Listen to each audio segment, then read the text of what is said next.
All right, Rosemary.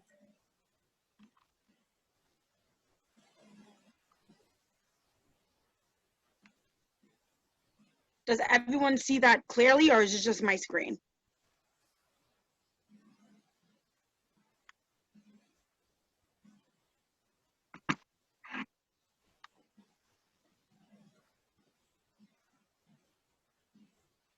I can see it. Okay, perfect. Okay. It is a little foggy on my screen, Laura, um, but I have it up, so it's fine.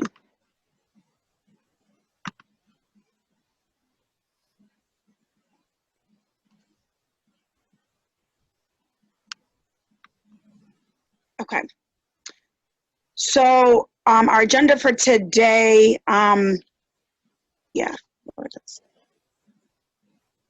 So our agenda for today is so the check-in slash icebreaker that we just did, went over our virtual rules, and then we're going to talk about our virtual convening principles.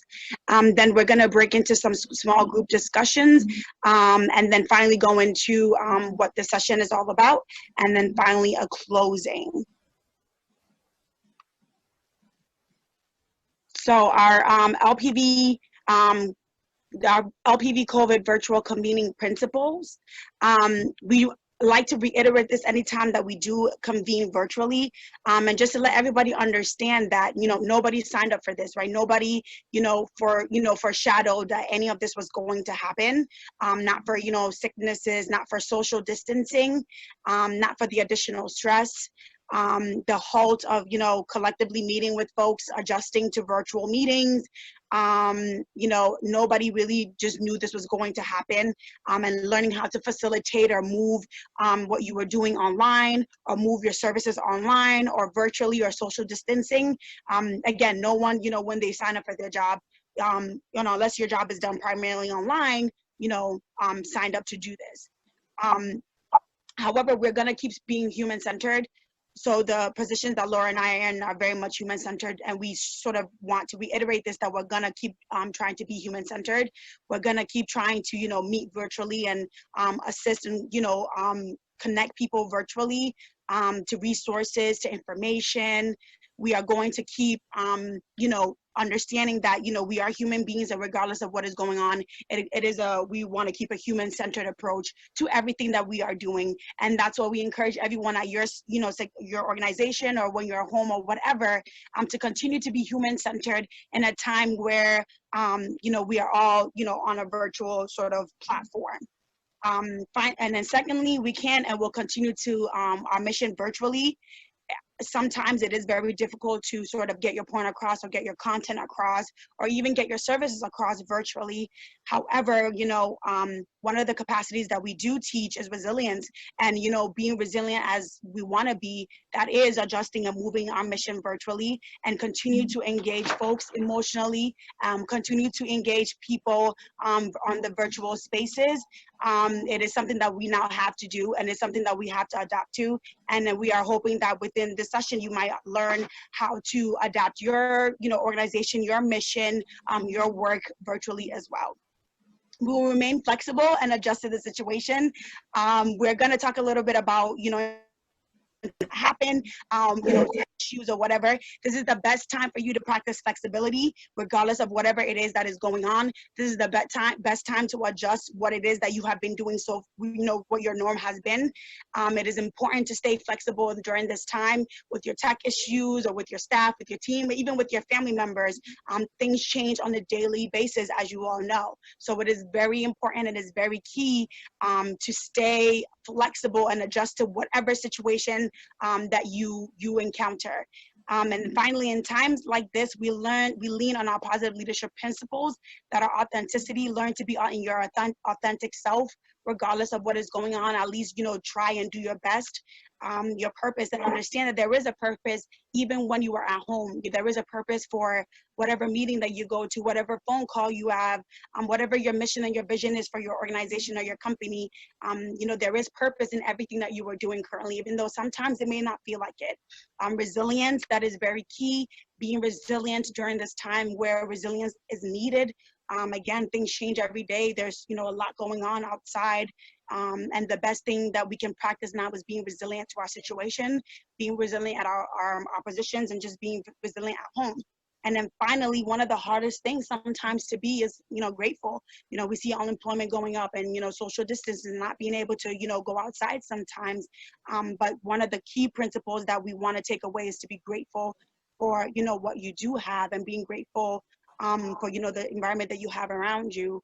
And being able to even convene on this public space, right, on a virtual space here. So I know sometimes some of these capacities are a lot harder than folks to sort of exhibit or to practice, but they are very key during this crisis, and they're very key in maintaining sort of the convening principles that we talked about. So what we are actually going to do now is we're going to administer our first poll. And again, all of this is going to sort of make sense as we go on with our content. And we're talking while we're using polls and while we're using breakout sessions. But for now, we just had a quick question for everyone before we move forward. And again, all of this is gonna make sense as we continue and as we journey on. So I believe Laura is working on administering that poll currently. The first question is asking and sort of taking stock of where you are in that virtual space. It is gonna ask you where you or your company, or where you are specifically on moving virtually. So you do have about a minute or so to answer the question. This is just gonna allow all of us to understand where we each of us are in terms of virtually, convening virtually and moving virtually. So we have a few data coming in.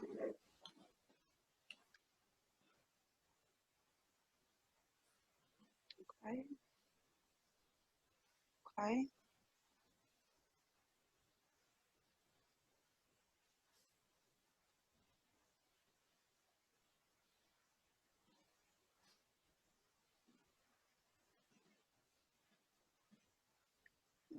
Okay. So it looks like a good amount of people are having mixed, some virtual, some about a third are 100% virtual, and then one person, or one who was able to is starting to move virtually. So a majority of the people are having mixed virtual or in-person meetings, or maybe over the phone. So that's good to know when you're going into your breakout sessions, when you're going into your breakout rooms, to keep in mind that not everyone is operating virtually, that some folks are still having that human contact, or are over the phone. Okay, so what we're gonna do now is we're gonna put you all into breakout rooms, and we're gonna talk a little bit about while you are in there, when are virtual meetings appropriate. When you're gonna have some questions that you can talk about while you are in those rooms. Again, we want you to understand that not everything has to be done virtually. I know Zoom meetings are super great, but there are some times when a phone call will do, or email could do. So we're gonna put you into the breakout rooms. You're gonna have a chance to answer or talk through some of the questions, and then we'll come together and then we'll convene and we'll start to talk about, even before moving virtually, when it is appropriate to do so. And just so you know, we will be posting, so in the room you'll see the questions. Right. So we'll reiterate those. Okay. Right. So it's great to have conversations with folks who are in there, and just sort of get their take on what's been happening on how they've been utilizing Zoom or Cisco or Skype or whatever their platform may be. And then we'll come together and then we will debrief. Okay. So I'm gonna send you to your rooms.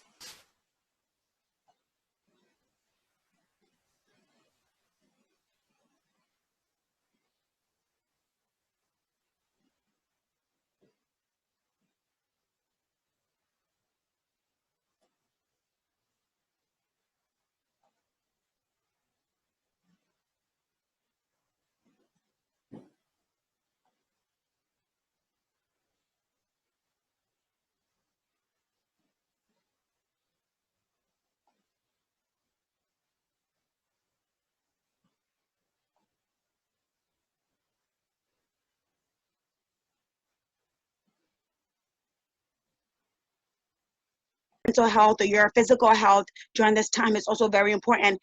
We're bringing this up because this is things that we are, we reiterate to our participants now. And it's so important if you are in a position of power, or, you're in a leadership role, for you to understand that it is important to sort of adapt and adjust while you are in these virtual spaces. If you see someone with a kid and they're sitting on their lap, that sometimes, it is because the availability might be different, and they might not have a caregiver for their child. So just being cognizant of not only you, but the people who are in that space as well. Adapting your best practices. Things that you may have been doing before may not necessarily work on the online space. It might not work at a virtual space. Our programs sometimes are 8-hour days, but when we are providing content, we are continuously adjusting our best practices, whether it's having only an hour and a half or hour for content. Design and delivery. Again, there may be a lot of fatigue in the information that people are hearing. Sometimes you want to break it up with videos or something. You might design and deliver your content for your group, or for your for your participant, or for whoever is on the other end of that virtual meeting, differently than how you would if you were in a physical space. So limit contact, limit content blocks, and then increase the breaks to limit that information fatigue and overload. That is definitely easy to happen. When you are online, people have access to their phones, they have access to the internet. So while that intake is a lot, limit how much, adjust your delivery and design to accommodate those distractions. And I know that might sound bad, but sometimes it's a lot for information. And finally, adapting. We are all learning new skills and technologies together. I had to learn how to use Zoom and all the features and the screen sharing and the Blackboard. So it takes time for some folks to learn some of these tools and techniques. So just adapt how you people adjust to these changes. Again, rethinking purpose, your roles, your norms, agenda, contact and technology is key when you are moving forward. So as a host or speaker before the meeting, these are a couple of things that you want to do to better prepare yourself, and I guess to manage sort of the unknown, right? Check your equipment, make sure your microphone and your camera are working. You can do a couple of test runs. Before I started, moving fully on Zoom, I did a couple of test runs with my siblings. I did a couple of test runs with my niece and nephew to make sure my camera and my microphone were working. If you are in a team, it is good to assign roles when applicable. You want to have someone, who is the moderator. You want to have someone who's a note taker. You want to have someone who's the timekeeper, who's going to keep this conversation on time. It helps you, if you are the speaker and the host, to sort of focus on your individual task rather than checking your chat, or checking to make sure your video was recording. So those little things help out. Have an agenda ready. You want to know, people want to know what's going on. They want to know how long something is going to take. Have a clear purpose and end goal for your meeting. Again, this is very key. Why are you bringing everyone onto this platform if you yourself don't know why you're having it or what your end goal is? Check your meeting settings. It is so important to check your meeting settings so you know what sort of distractions or mishaps could happen. If your settings said, everybody who comes on is muted, that's going to make a big difference when you're saying hey to someone and then they're trying to talk to you but they're muted. Some of your settings is that once you mute everyone, they can't unmute themselves. So that is another settings as a host or a speaker that you want to take a look at to make sure that those little glitches aren't going to happen, or if that's the setting that you do want for your meeting. For me, when I am a Sunday school teacher, I make sure I mute everyone, and my setting is you cannot unmute yourself unless I unmute you, because these kids will take advantage and they'll go crazy. But I check my settings and I make sure that is what I want for my entire meeting. Waiting room, you don't want, sometimes you do want a waiting room, but sometimes you just want people to come in and gradually as they want to.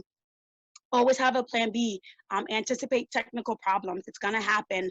But then that's when your role players come in, where they can, they can take over if anything should happen. Some quick things: installing your software beforehand, troubleshoot some technical issues. Don't assume synchronous login for participants that not everyone is gonna log in at 9 a.m. if your meeting is there. Some people might have computer issues. They might log in at 9:10, 9:15. Again, a lot of things are, you can't really anticipate for them. And then time zones, acknowledge that some people might not be in the same time zone as you. Don't set meetings too early or too late for those folks who are ahead or who are behind. Yeah, Laura, we can move forward. Okay, perfect. So we talked a little bit about some of the your tools. You are able to use some of these tools. I personally love Cisco, and I also love Zoom, but I am also a fan of Google Hangouts. I'm not a big fan of Skype, but again, to each his own. Video conferencing allows you to see folks and be able to see what they're doing if you need that personal touch. Again, be wary or understand the synchronous versus asynchronous time. Not everyone is going to be able to make your meetings. Not everyone's going to be able to be available for what you want to talk about your meeting. So it is important to record for those folks who are not able to do that. You do have some file storage. There's some file storage opportunities, Google Drive, Dropbox, documentation tools, Google Docs, communication and collaborations. We use Basecamp personally, but I've also used Slack in the past, and that also works as well. For if you want to take a survey for your whole group, instead of having a meeting, you can use Google Forms or SurveyMonkey.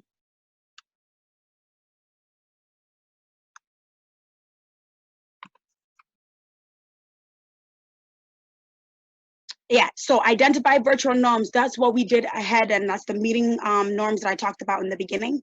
It's just easier for everyone to be on the same page. It sort of acknowledges what sort of the basic norms that you have for virtual meetings. Again, when we do know how to function in, we have norms when we're in a physical space, right? But then virtually is very different than meeting in person sometimes. So identifying and establishing virtual norms is very key to whenever you're meeting. Everybody knows they're supposed to come camera ready. They know they're supposed to mute themselves. Then you can talk about confidentiality. Are they comfortable recording? Is it, what happens in our meetings stays in our meetings?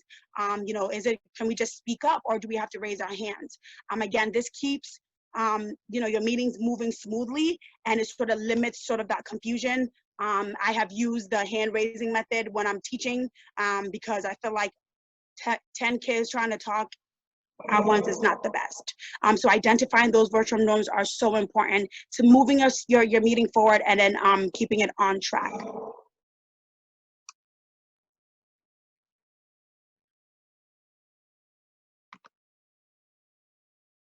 So key roles. So I talked a little bit about when you are a host or speaker, sort of putting roles or giving some roles out if you can. Some people might have to hold multiple hats, but if you do have the opportunity to sort of spread out those roles, there's the facilitator, they design and facilitate the sessions, technical support.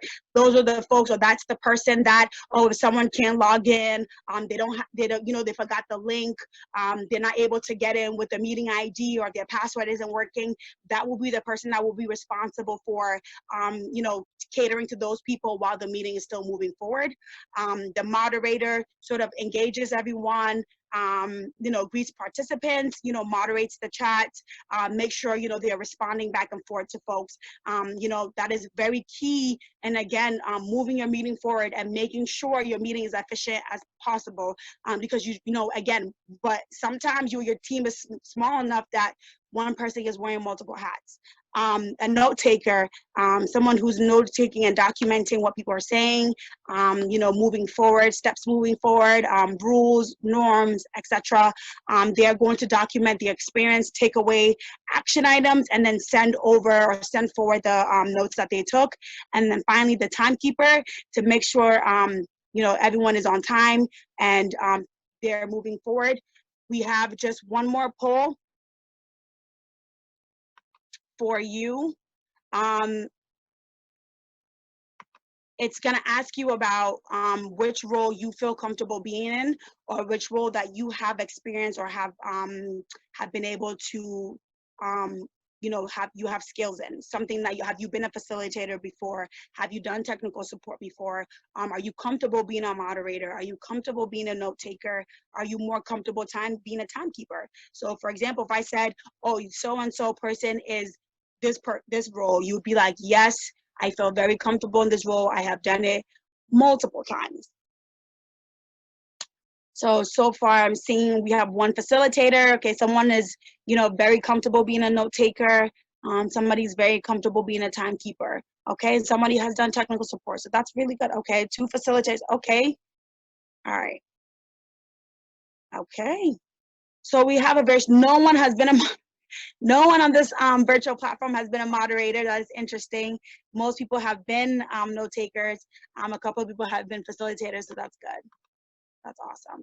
Yeah, so I encourage you, if you ever have the option to try in some of these new roles, especially on this virtual platform, it's easier to, it's definitely, some of these roles are very easy to do. They're easier, I said, to do.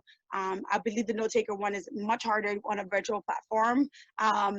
And the timekeeper, those two are much harder because, again, being virtual is so unexpected.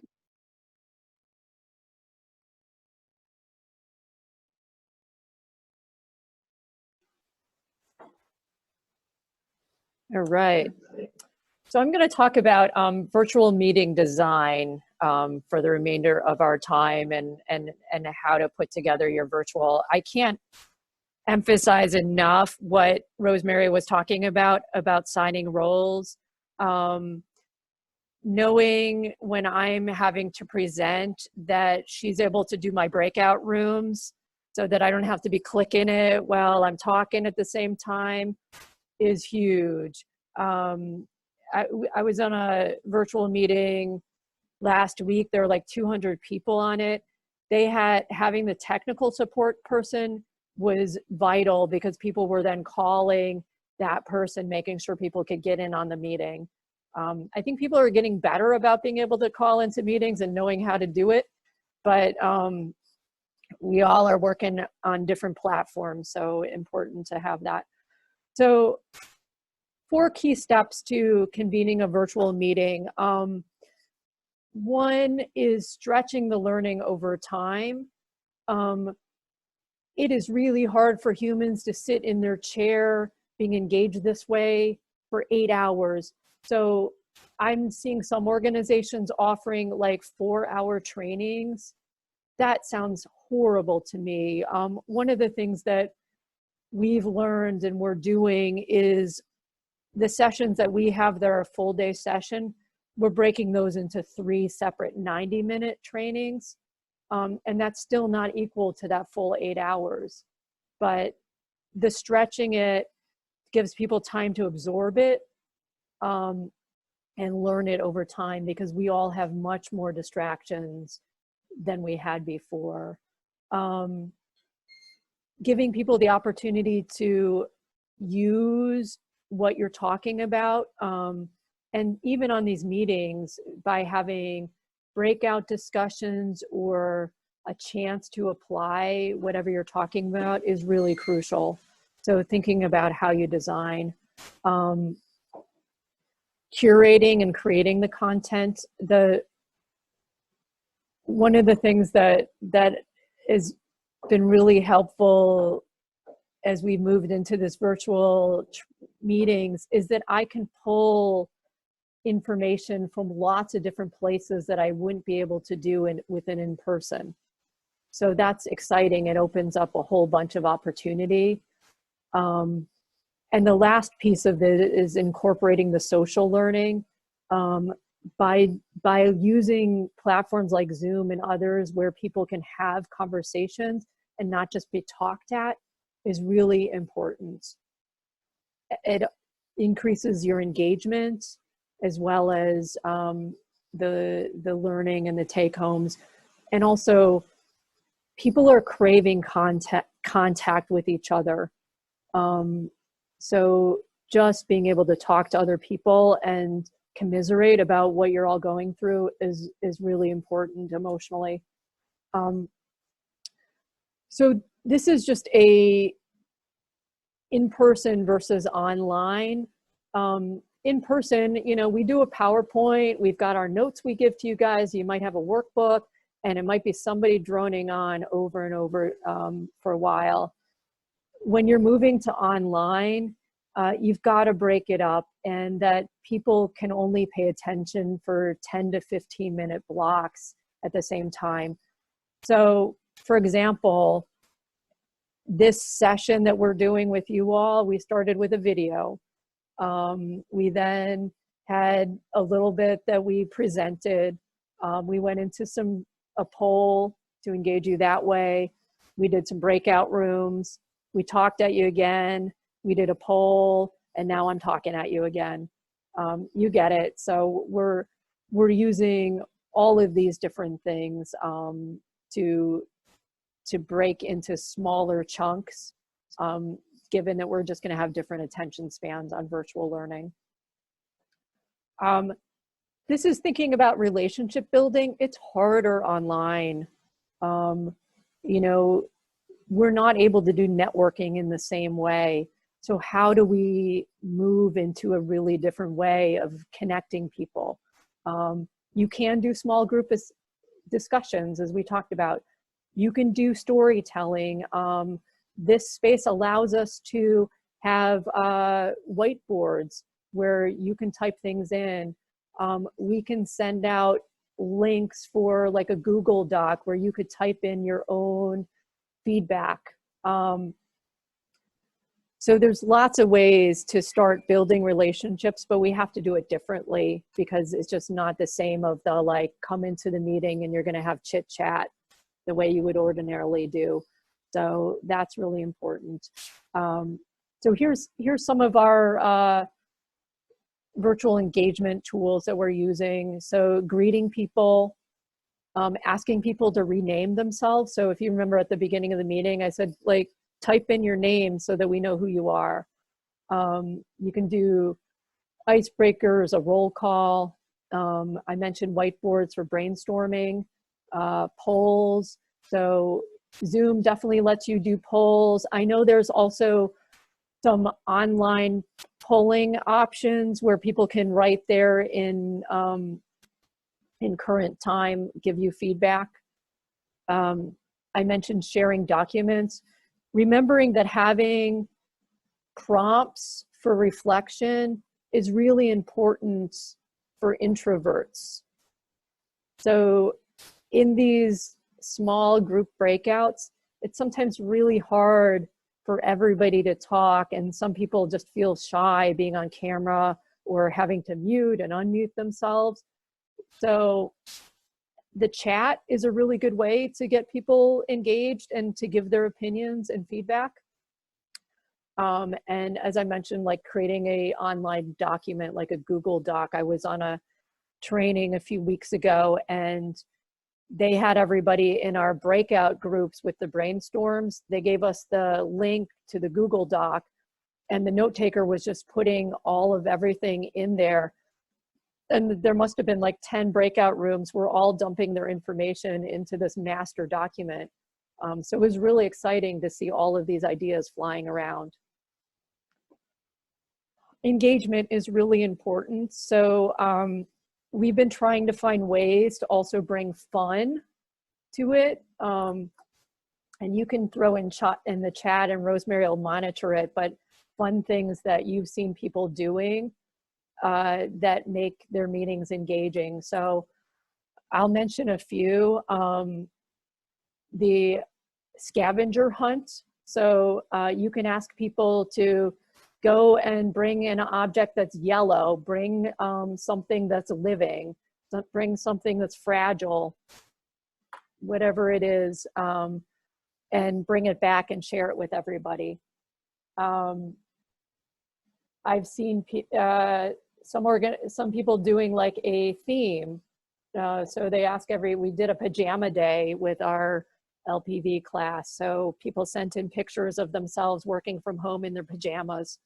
I know probably some of you have been invited to virtual like coffee hour or drinks. So that has been a way of engaging people.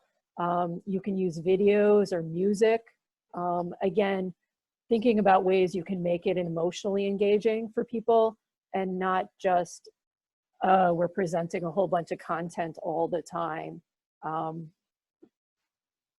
I've seen some groups doing like asking people in their office, do you have a hidden craft that you like to do or something you can teach people. So there was a guy who was teaching everybody how to macrame for 10 minutes in their meeting. And then, you know, look for, if you can, whether or not people are engaged. You can see if they're looking at you on the screen, things like that. So that'll tell you as a presenter, you need to move on if you're losing people. So I am gonna stop the sharing, and I have a short video as we close out, but wanted to see what questions you guys have, what things you guys have seen that are working, and what are things that have worked for you. And you can either put it in the chat or unmute yourself.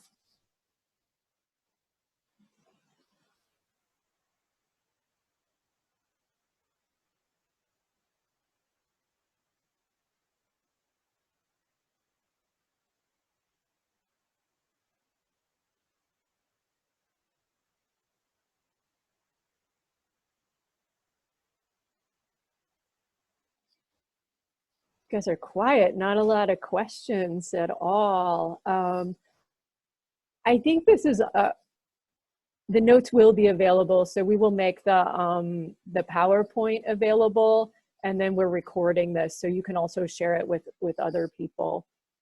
Good question.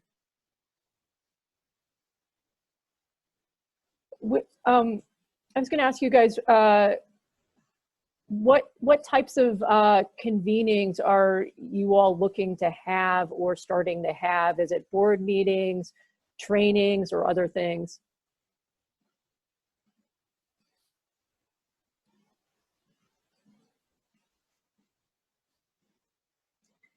I've been doing my staff meetings.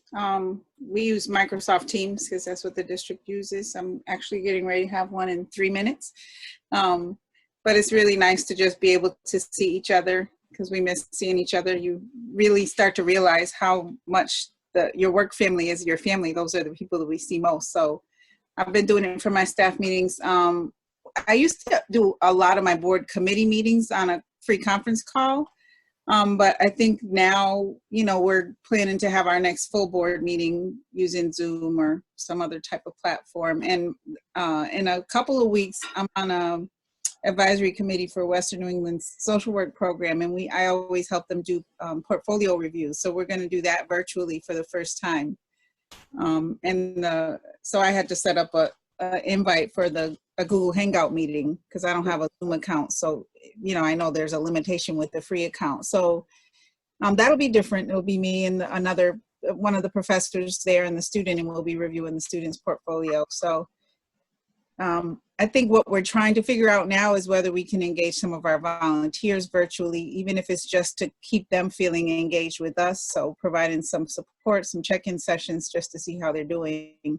Not sure whether we'll be able to try to connect them with kids. We know in Springfield, they're just trying to keep up with their academics. So we're having some discussions about that.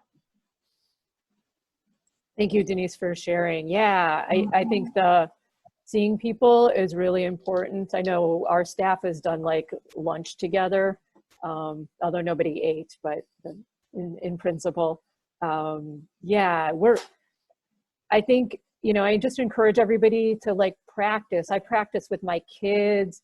You know, I have friends who have done virtual happy hours and all of that, but we will do this. So I'm going to share with you a parting video. So let me pull this up to end our time together. So to practice this, this